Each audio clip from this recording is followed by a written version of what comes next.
നമസ്തേ, ഞാൻ KN രാധാകൃഷ്ണൻ മാഷ് നാറാത്ത്. എന്താണ് കർക്കിടക അമാവാസിയുടെ പ്രാധാന്യം?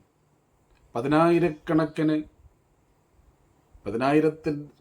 അതിന് മുകളിലുള്ള ആളുകൾ നദീതീരത്തും സമുദ്രതീരത്തും ക്ഷേത്ര പടവുകളിലും തറവാട്ട് മുറ്റത്തൊക്കെ വ്രതശുദ്ധിയോടെ എന്തുകൊണ്ട് അമാവാസി നാളിൽ ബലിതർപ്പണം നടത്തുന്നു? നമുക്കതൊന്ന് ചിന്തിച്ചു നോക്കാം. ത്രേതായുഗത്തിൽ രാമായണത്തിൽ പറയുന്ന കാര്യം, ദശരഥന്റെ ചരമഗതി അറിഞ്ഞ ശ്രീരാമനും ലക്ഷ്മണനും കാട്ടിൽ വെച്ചാണ് ഈ വാർത്ത അറിയുന്നത്. ഉദകക്രിയ ചെയ്യുന്നു, അച്ഛന് ബലിയിടുന്നതായിട്ട് രാമായണത്തിൽ പറയുന്നു. ഇങ്ങ് ദ്വാപരയുഗത്തിൽ വന്നാൽ കുരുക്ഷേത്ര യുദ്ധം കഴിഞ്ഞ്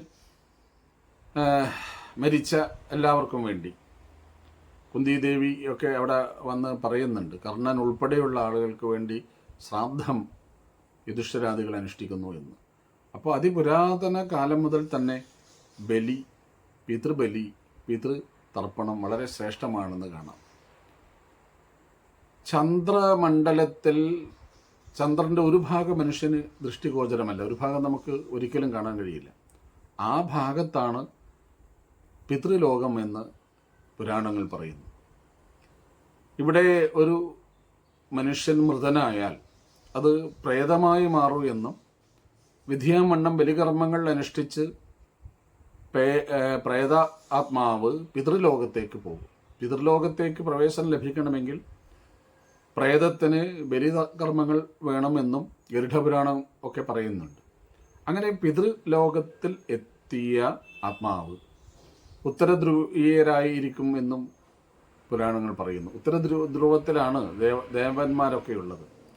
ദേവന്മാർക്കും പിതൃക്കൾക്കും വിഷു തൊട്ട് 6 മാസം, തുലാം, വൃശ്ചികം, ധനു, മകരം, കുംഭം, മീനം വരെ രാത്രിയായിരിക്കും.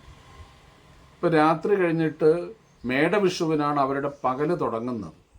ഈ പകൽ തുടങ്ങി മേടം, ഇടവം, മിഥുനം കഴിഞ്ഞ് 3 മാസം 6ന്റെ നേർ മധ്യത്തിൽ വരുന്ന കർക്കിടകം പിതൃക്കളുടെയും ദേവന്മാരുടെയും ഉച്ച സമയമാണ്, മധ്യാഹ്നമാണ്.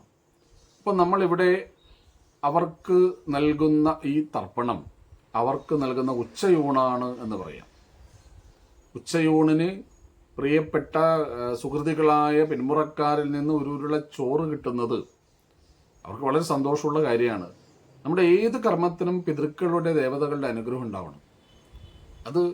അത് വളരെ പുണ്യമാണ്. നാം ഈ ബലിതർപ്പണം നടത്തുമ്പോൾ നമ്മുടെ മരിച്ചുപോയ മാതാപിതാക്കൾ, അവരുടെ അച്ഛനമ്മമാർ, അവരുടെയും മഹന്മാർ, അവർക്ക് അങ്ങനെ 3 തലമുറയുടെ ഋണം വീട്ടുക കൂടിയാണ് ഈ കർമ്മം എന്ന് പറയാം. അതുകൊണ്ട് ഇപ്പോൾ തൈത്തരീയത്തിലൊരു പ്രസിദ്ധമായ 32ാം ശിക്ഷാവലിയിൽ പറയുന്നുണ്ട്, ദേവ പിതൃകാര്യാദ്യം എന്ന്. ഗുരു ശിഷ്യന്മാരോട് പറയുന്നത്, ഈ ഗുരുകുലത്തിൽ നിന്ന് പോയാൽ ദേവന്മാരുടെയും പിതൃക്കളുടെയും കാര്യം ആദ്യം പരിഗണന കൊടുക്കണം, എന്നിട്ട് മാത്രമേ മറ്റു കാര്യങ്ങൾ ചെയ്യാൻ പാടുള്ളൂ എന്ന്. അപ്പോൾ ഉപനിഷത്ത് വാക്യങ്ങൾ അനുസരിച്ചും ഈ പിതൃകർമ്മം അല്ലെങ്കിൽ ശ്രാദ്ധകർമ്മം, ബലി അർപ്പണം ഏറ്റവും പാവനമാണ്. നാളെയാണത് അല്ലെങ്കിൽ അമാവാസി വരുന്നത്. അതിൻ്റെ തലേന്ന് എല്ലാവരും ഒരിക്കൽ ഊണ് എന്ന് പറയും, ഒരിക്കലെടുക്കണം. പിറ്റേ ദിവസം ബലി തർപ്പണം കഴിഞ്ഞതിന് ശേഷം മാത്രമേ ജലപാനം പാടുള്ളൂ. ദേവക്രിയകളേക്കാൾ ശ്രേഷ്ഠതയും ശ്രദ്ധയും വേണം. അതുകൊണ്ടാണ് ശ്രാദ്ധം എന്ന് പറയുന്നത്.